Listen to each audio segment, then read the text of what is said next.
Everybody, my name is Mischa Fisher. For those of you I haven't met, this is research Peter and I have co-authored together. I want to set up first the research question. Specifically, we wanted to know what is the impact of occupational licensing restrictions on market clearing in the digital economy. And this ties in well to the previous panels where we were talking about new ways we can glean insights from high frequency, large volumes of data. And in this case, we're specifically measuring the market clearing by the supply and demand imbalance between consumers who are demanding home services and skilled trades professionals who are available to do the work. I'm going to dive into that a little bit more after I sort of give some important nods to the motivation for this from other research outlets out there. This is, I think, something that most people are aware of at this point, given the recent push by the White House in terms of trying to raise awareness around occupational licensing as a labor market restriction. And Kleiner and Kruger have some of the research out there on that front showing that licensing impacts about 1 in 5 Americans. Blair and Chung have research on the negative impacts of the labor supply in terms of survey data. Ferranato and others have, as well as Hall, have research showing that there's no improvement in quality. And then Farrell and others have digital marketplaces growing to capture more and more of this. And again, this is sort of where it really ties into the earlier discussion about ADP and LinkedIn and other platforms. So setting up our platform specifically, many people have heard of Angie's List. Angie is the recently rebranded company. We are now Angie.com. One of the main sources of volume is the Home Advisor platform. Some people may know the Home Advisor name itself or have seen the advertising on television. And what we effectively did was we set up a proprietary data set of internal administrative data that builds the supply-demand function in real time that shows consumer data in terms of requests coming in to have work completed and whether or not it is being matched to professionals on the other side of it.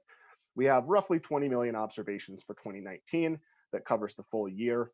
We specifically exploit state variation in licensing, which Peter Blair will talk a little bit more about. But we do this in a couple different ways.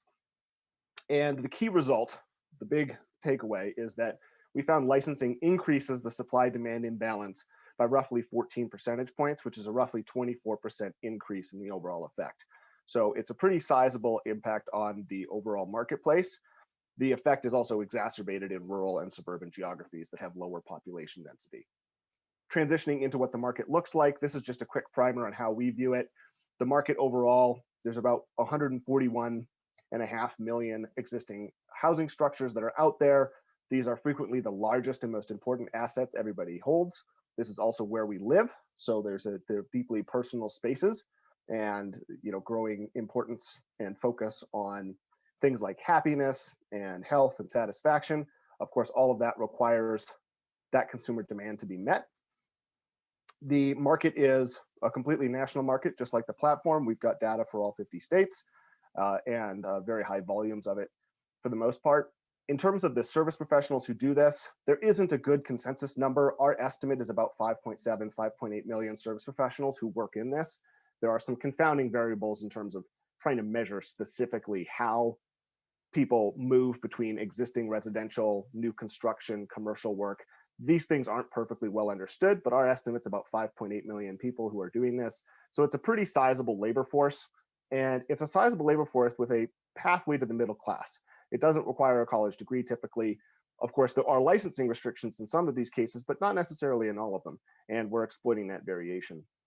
With that sort of setup on the market overall, which again we estimated is about 595 billion in consumer spending in 2021, which again is pretty large. I want to show you a little bit of background about how the data is being generated and how we're capturing it. So roughly what this looks like is a service request comes in from a consumer, and the task that they're interested in having completed could be licensed or it could be unlicensed. It depends on the geography and the task.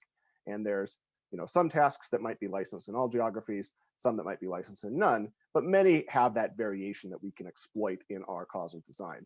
That comes into the platform. The platform is both an app or a web browser. There's even call centers that can that can also do it, but most of the volume comes from the app and the web browser. That is then matched to service providers, which is the supply side of the market. And there can be service providers who are either interested in accepting this demand or they may not be. And that's the part that we're trying to look at in terms of how the licensing impacts the probability of that accept. Putting this into sort of concrete visuals, this is roughly what it looks like when you go onto the Home Advisor platform and look at what is a primary work category. This is how the tasks themselves are bucketed. So they're bucketed by work categories like cleaning or plumbing or additions and remodels. And then from there, a pathway nests people down to a specific task level observation of what the work is. And there's over 500 of those discrete task types. So you can see if you were to click on plumbing, then go over there, you can see that there's all these different types of plumbing that you can go into. And within each one of those, there may be further nesting. The trees are not necessarily uniformly shaped. Some might push you down into only a couple of tasks. Others might have a dozen or more. And that sort of sets up the background for the market and the overall experimental design and approach. And Peter's going to walk through roughly how we set things up and the exploitation that we could do of this data. Because it's national, because there's so much of it, we were able to exploit multiple sources of empirics. So I'll pass it over to Peter.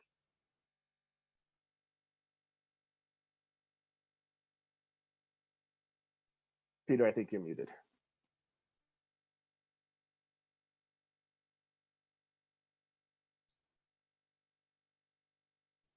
All right, Mischa, thank you so much for the great setup.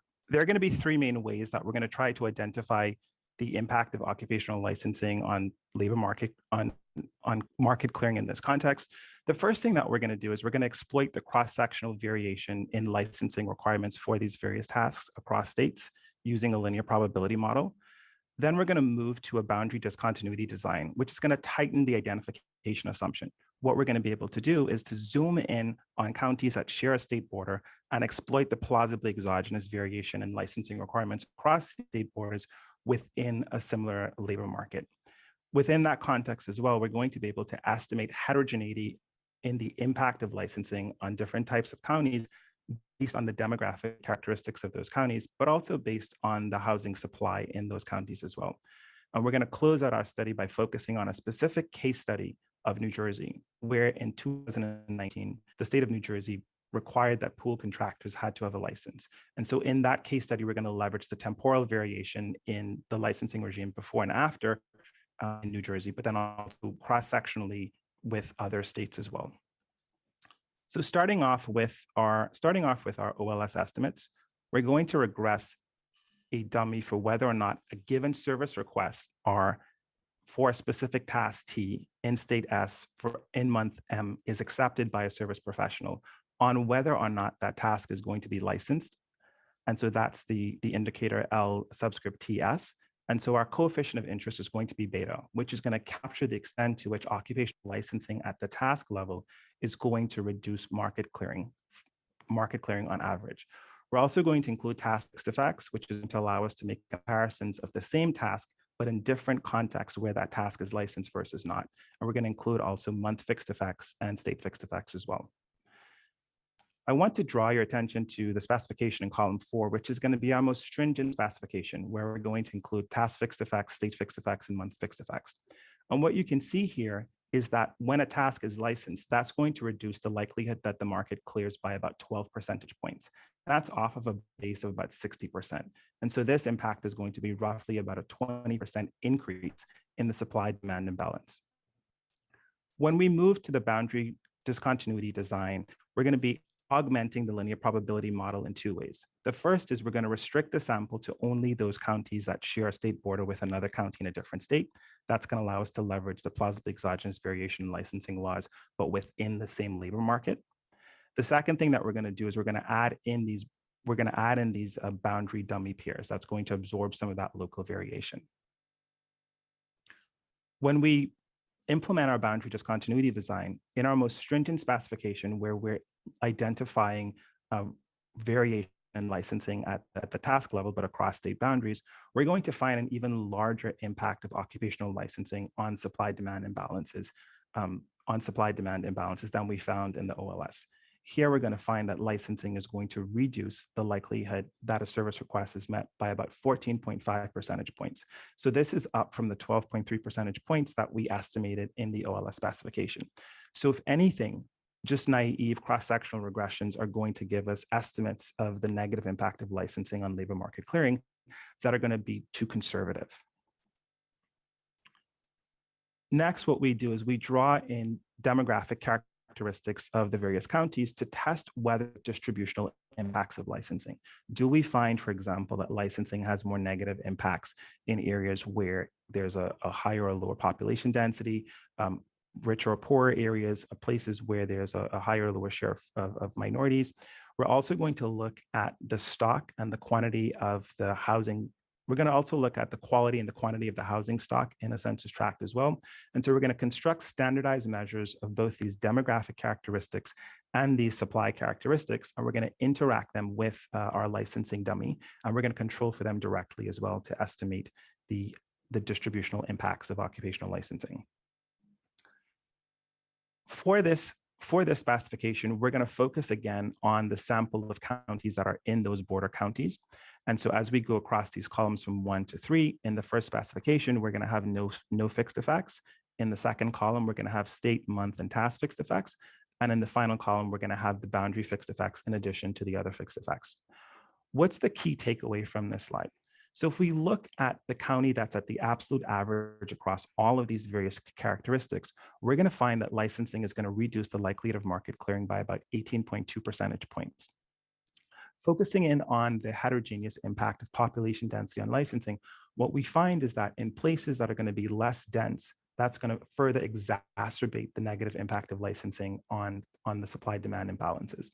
So if, for example, you move from a county that's at the average of the population density to a county that's 1 standard deviation below, you're going to have an increase of about 5 percentage points in the amount of supply-demand imbalance, or that's going to be a reduction of about 30% in the likelihood that that service request is going to be met. In fact, it's only households in the top 0.2% of the population density distribution that have like a non-negative impact of licensing. Finally, we're going to exploit variation coming from a change in law in the state of New Jersey in January of 2019, where all tasks in the pool primary work categories contractors were required to have a license. And we're going to do 2 comparisons here. The first comparison is going to be comparing the accept rate in New Jersey before and after with all other states as controls.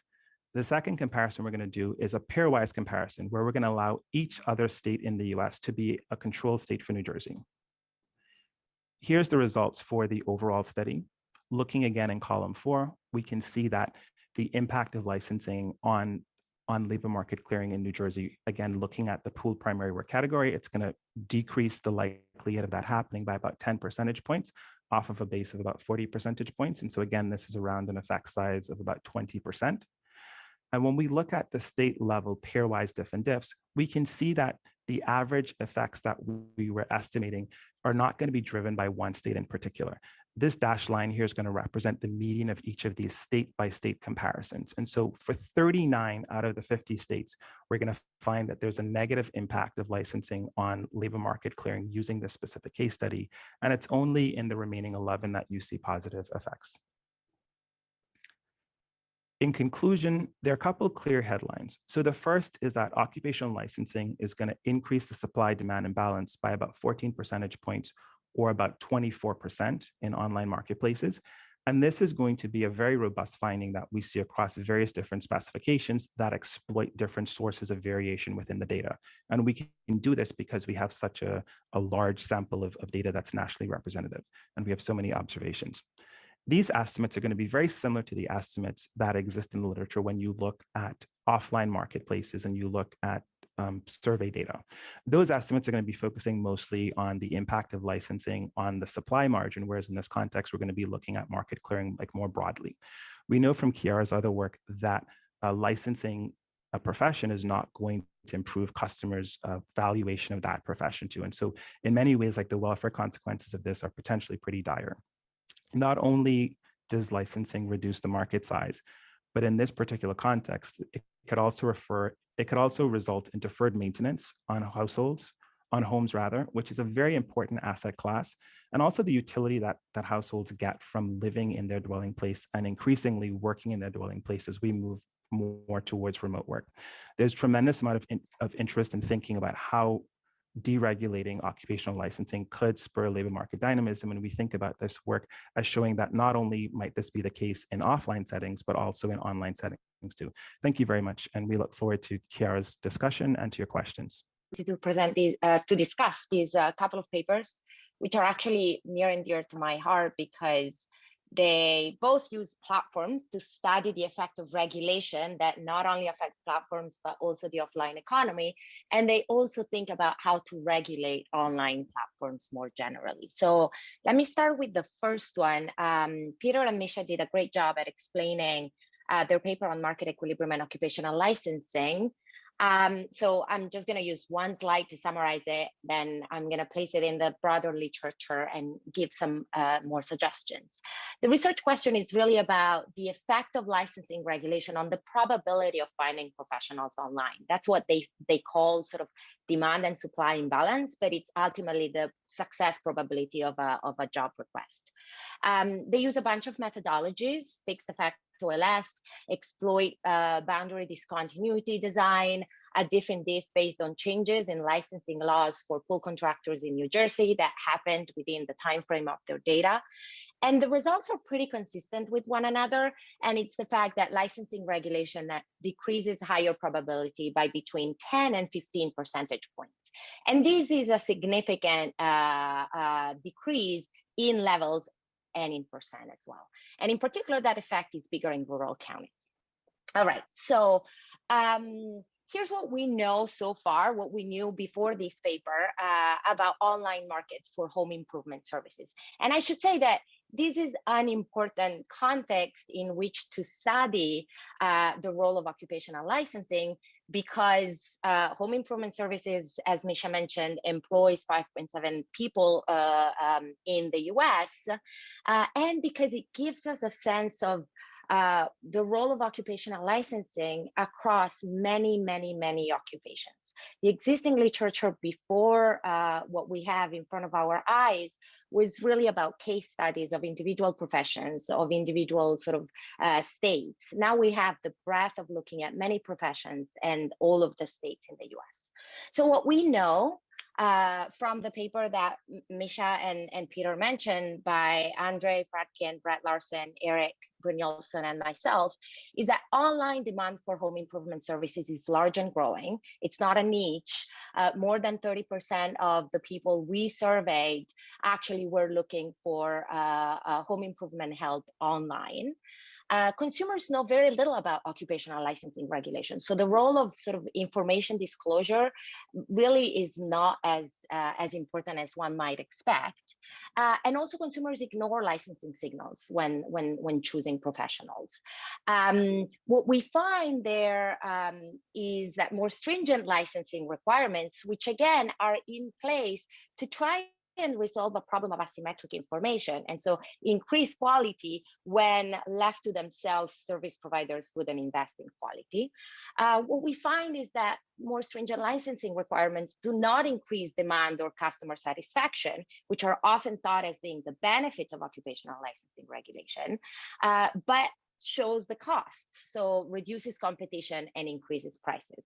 And in particular, it favors more stringent licensing, favors older and bigger businesses at the expenses of younger and smaller entrants. Now, in this context, what this paper adds is a few important things. First, it provides further evidence from a different but pretty similar online platform that occupational licensing is a barrier to entry, and it's a barrier to entry for a broad set of occupations, not just the ones we were used to studying in the offline world. It also, and this is important, it also offers confirmation that fixed effect OLS, because of the fine-grained nature of the data that we get from online platforms, actually give causal estimates, give estimates that are similar to other approaches that rely on boundary discontinuity or event studies. Also, it finds a different margin where occupational licensing has bite. And let me be specific here. So the table on the left is from our paper. The table on the right is from Peter and Mischa, and we've seen it. What we see here is that in our paper, we actually hadn't found any effect of more stringent licensing on the probability that a job request actually hire a professional. And that's instead what Peter and Mischa find. What we see is that perhaps in our context, there was a much faster price adjustment, so that more stringent occupational licensing may have led to higher prices, which induced more entry of service providers, and so no effect on the probability of matching. But I think a bit of a more detailed description of how the matching process happens in this context would be extremely helpful, also to try and understand how prices sort of get formed. There's also a couple of things that you could add, which I think could really add to the existing and thriving literature on occupational licensing. The first one is something that I saw some people even ask in the chat, is really not rely on other papers, but shed light yourself on sort of whether there's benefits from occupational licensing in your data, whether you see some benefits either on higher quality or higher demand that may sort of offset some of the costs that you're actually measuring. And then one thing that, you know, with my co-authors, we've been sort of thinking about, but it's hard with having fewer data, is really occupational licensing is not sort of a monolithic block. It's made of a bunch of different dimensions of regulation. It's made of years of education. It's made of apprenticeship. It's made of exams, of fees, really trying to understand which of these dimensions of regulation give you the best bang for your buck or give you the best benefit for the cost that they bring. And I know you don't have sort of the data because right now you're just using, you know, a dummy for whether there's a state license or not, but there's some data that we can provide you together with the license to work database that can really help you. With 21 million observations, you can do a lot more than we could do in the paper we have. A couple of additional comments. Really, these are more technical, but I would caution to use just the variation between having and not having a state license, because there's a lot more variation in sort of the stringency of the licensing regulation conditional on having a state license. And then some of the context in which your dummy is zero may actually have county level regulation, and that county level regulation may actually be even more stringent than the state level occupational licensing regulation. And I'm thinking about New York, where really most contractors are not licensed at the state level, they are licensed at the county level. And then a couple of additional, again, technical content on the boundary discontinuity design and event study. Boundary discontinuity design, I would much rather believe it more if you had sort of boundary fixed effects interacted with category or task specific fixed effects, because otherwise you're sort of confounding, you're exploiting not such a clean variation as the standard boundary discontinuity design. And then in the event study, one thing that I would want to see is sort of these event study plots that really show me how things change really right before and right after the change of the policy. And then instead of having this pairwise state by state comparison, having just a synthetic control that's based on a recipe of states that are not New Jersey. Thank you so much, Chiara, for such a terrific discussion. And thank you for the great work that you and your co-authors have done too, because I think if you haven't read her paper, they have a really clever design where they can leverage like variation and like when customers know about whether a person is licensed or not. And I think one of the reasons why we lean so heavily on the work that you've done is because that's a neat feature of your setting that I don't think, Mischa, correct me if I'm wrong, we have in our setting. And so we see the two papers really as complementary. And as you mentioned, this is a really big space. And so we need as much evidence as possible about this space that affects 6 million workers. And so I think we're able to in some sense, we're able to really pin down the supply side in a really like compelling way and think about like leveraging this variation across states, and complementary, like what you and your co-authors are able to do is to leverage variation within a given contractor and customers' knowledge about whether or not that person has a license. And you're finding there's no impact on the quality dimension. And what we're finding is that there's no impact, that there's a pretty negative impact on like whether or not a person who is looking for the services can actually get those services fulfilled. And so like when we look at the literature more broadly, in concert with other work that Morris and Evan have done, as well as work that I've done with Bobby, using survey data, you have this huge negative effect on supply, this negative effect on the ability to match, and then we see no changes on prices from your work, and then also no changes on quality. And so what this seems to suggest is that licensing is really operating through this impact as a supply restriction. And the distributional consequences we think are really important when we think about both licensing closing things off as a pathway to the middle class, but then also folks who are living in like sparsely populated areas is not having access to those sorts of services. I'll just end by saying thank you for the incredibly thoughtful discussion. If you can, please share with us those slides. And we're going to try to implement as many of the suggestions as you mentioned as possible. And if other folks in the audience have work that we may have missed in the paper in terms of citing, please feel free to send us an email with your work. I'll put my email and Mischa will put his so that we can make sure that we're referencing all of the related literature as well. So thank you so much. Okay, so you guys, thanks to the authors for catching us up, and now we can take some questions. So I'm going to try to call on people who put questions in the chat. You can also raise your hand. I'm going to call on Andre first, and then Hunt, I'm looking for your face, but I'm going to call on you next, just so you gather your thoughts. Hi, so thanks for the interesting paper. I have a question/comment about the occupational licensing paper. So to me, it's kind of a puzzle why your results are different than the results on section 5 of our paper. And I have a suggestion, which is that Angie's List seems to do Angie's List is very concerned at enforcing the licensing regulation at a state level at the time at which professionals are allowed to bid on a particular request. And as a result, they're kind of manually enforcing the licensing law. Whereas in our setting, the platform, at least to our best knowledge, was not doing the same thing. And so,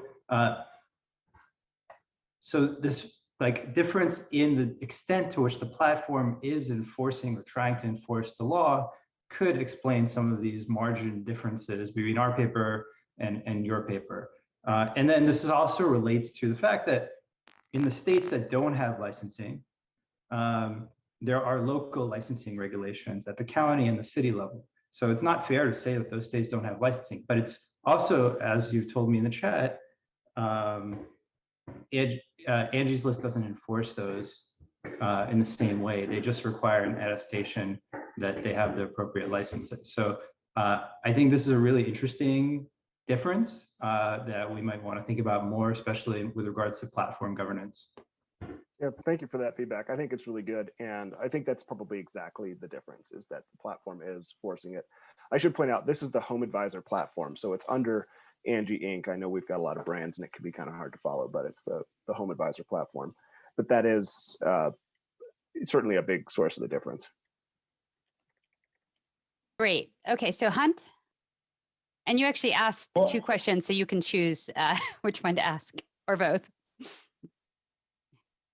So for Peter's paper, I thought this was fantastic, and I was thinking more about how to interpret, the results. And in my mind, I was thinking through a model where people decide whether to search based on some expected price, and then there's a matching process, and then there's an equilibrium price that depends on supply and demand. And so that model says that prices will rise as a result of a contraction in supply, that people will search less because they expect higher prices. And I guess it wasn't immediately clear to me whether you might have expected more unfulfilled searches because people are going to search less in the first place.